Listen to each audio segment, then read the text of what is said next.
कहाँ कहाँ से गुजर गए कि इस एपिसोड में आज मैं आपके चौथी क्लास के मेरे 2-3 मेमोरेबल कहानियाँ बताऊँगी।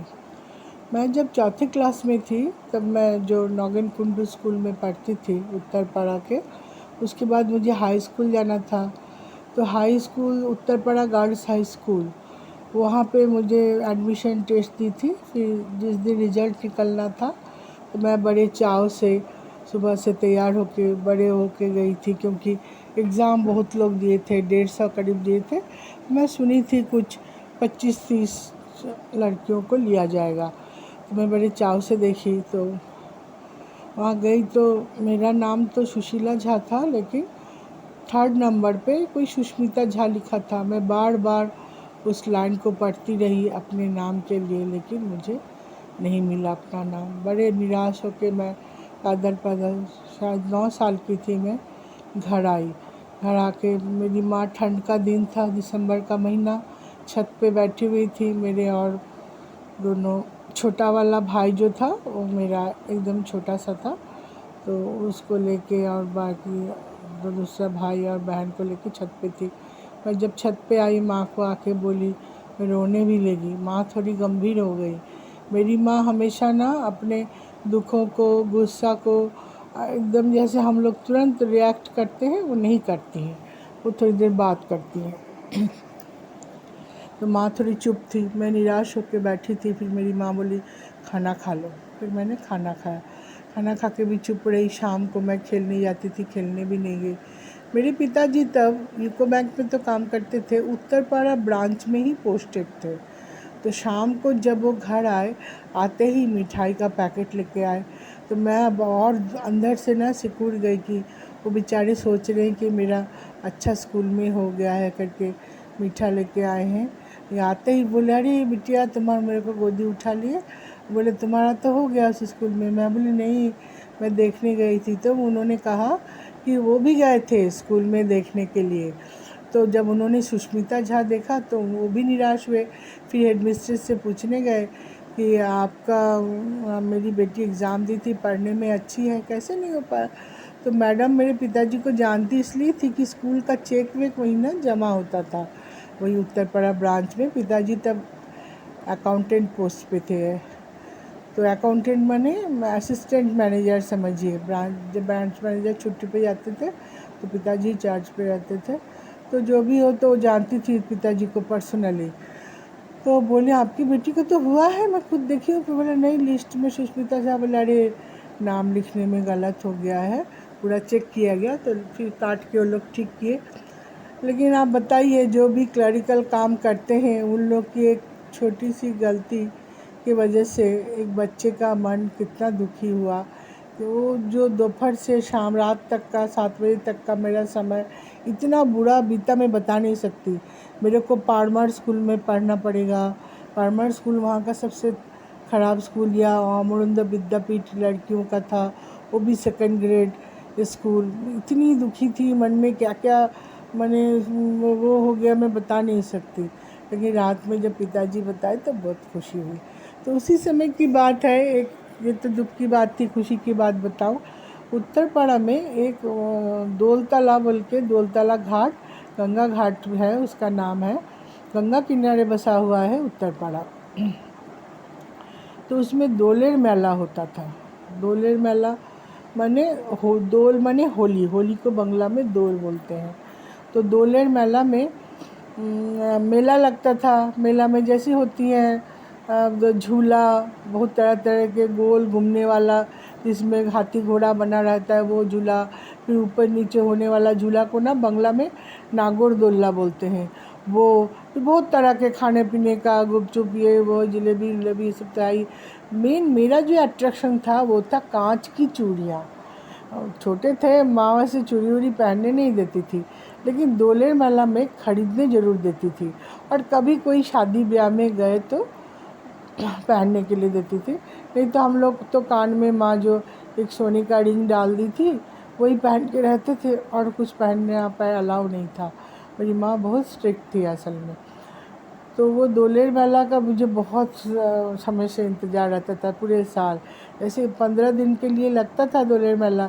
शुरू शुरू में ना बहुत भीड़ होता था, तो मैं माँ को स्कूल से आके बोलती थी, माँ कल मेरी उस सहेली गई थी, उसने बताया अभी भीड़ कम हो गया, ले चलो।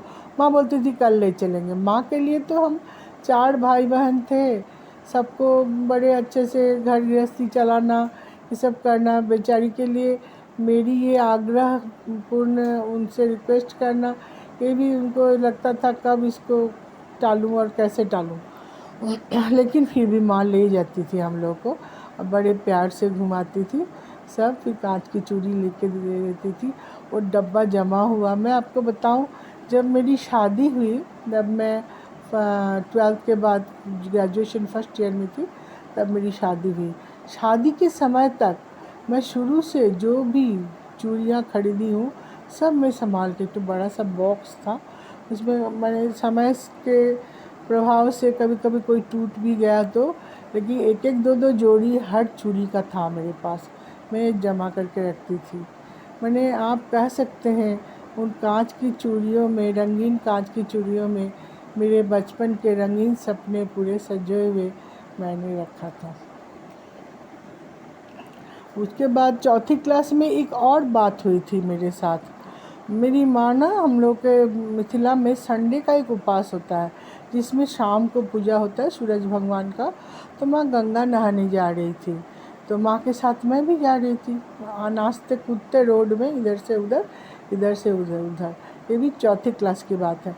फिर जा रही थी, पीछे से एक ना मोटरसाइकिल आके मेरे को धक्का दिया। मैं गिरी मैं, वो अच्छा हुआ माथे के बल नहीं गिरी, हाथ लगा, ठुड्डी लगी मेरी ठुड्डी एकदम कट गया, खून ही खून हो गया। तो मेरी माँ मेरे को लेके हॉस्पिटल गई। तुरंत माँ वहीं से रिक्शा पे बैठा के हॉस्पिटल ले गई, government hospital, Uttarpara general hospital बोलते हैं उसको, वहाँ पे ले गई। हॉस्पिटल, सरकारी हॉस्पिटलों का माहौलों के बारे में क्या बताऊँ, जैसा अभी है पहले भी वैसा ही था। लेकिन पहले सोचिए, मैं एक बैंक ऑफिसर की बेटी थी, फिर भी लोगों का ना प्राइवेट में जाना और इलाज करना इतना दिमाग में आता नहीं था। सरकारी हॉस्पिटल के ऊपर लोगों का भरोसा था तब। तो माँ ले गई, वहाँ थोड़ा भीड़ देखी, वैसे शाम का टाइम था। मेरी माँ मेरे को ठुड्डी दबाए हुए एकदम बैठी थी, और उसके बाद ले गई तो लोग बोले टाँका लगेगा। 3 या 4 टाँका लगा था, मुझे एक्चुअल याद नहीं है, 3 या 4। तो कोई शून्य करके, बेहोश करके, ये सब कुछ नहीं, एकदम धाई से ऐसे पकड़े, मोटा सी सुई कच कच करके लगाए। और वो जो मैं रोई, मैं क्या बताऊँ, वो दर्द मुझे आज भी एहसास है। मैं एक बच्चे की माँ हूँ, और भी जीवन में कुछ कुछ कष्ट हुए हैं, लेकिन वो दर्द मुझे अभी भी याद है। माँ हाथ पकड़े मेरा बैठी हुई थी, और टाँका लगा के मेरे को छोड़ दिए। फिर बोले 7 दिन बाद फिर आना, इसको टाँका कटवाना। 7 दिन तक मेरा, 1-2 दिन तो मेरा मुँह ही खुलता नहीं था। माँ ऐसे सूजी का खीर बना के, ऐसे हल्का हल्का कुछ चीज़ ऐसे चम्मच से देती थी खाने के लिए। मैं किसी से मुँह खोल के बात कर नहीं पाती थी, लिख लिख के बोलती थी। मैंने, मेरे जीवन का सबसे कठिनतम समय सोचिए, वो मेरा चौथी क्लास का वो समय था। फिर 7वें दिन जब मेरा टाँका कटना था, तब मुझे जाना था। मैं रात से ही, उसके पहले दिन रात में सोई नहीं, मैं डर के मारे कि अभी फिर मुझे वही कष्ट होने वाला है। लेकिन उस समय मालूम, और मैं भी थोड़ी अंतर्मुखी थी, अभी मैं अंतर्मुखी नहीं हूँ, मैं किसी को बोली नहीं, मैं वो डर संजोए मन में इतनी डरी हुई थी कि बता नहीं सकती। मैं जब रिक्शा में चढ़ के अपने माँ के साथ हॉस्पिटल गई, माँ का हाथ ऐसे ज़बरदस्ती जोर से पकड़ी हुई थी। बाद में मेरी माँ ने अपना हाथ दिखाया और बताया, देखो तुमने कितना ज़ोर से पकड़ा था, नीला पड़ गया था माँ का हाथ। लेकिन जितने डर से मैं गई, टाँका काटते समय मेरे को कोई तकलीफ़ नहीं हुआ।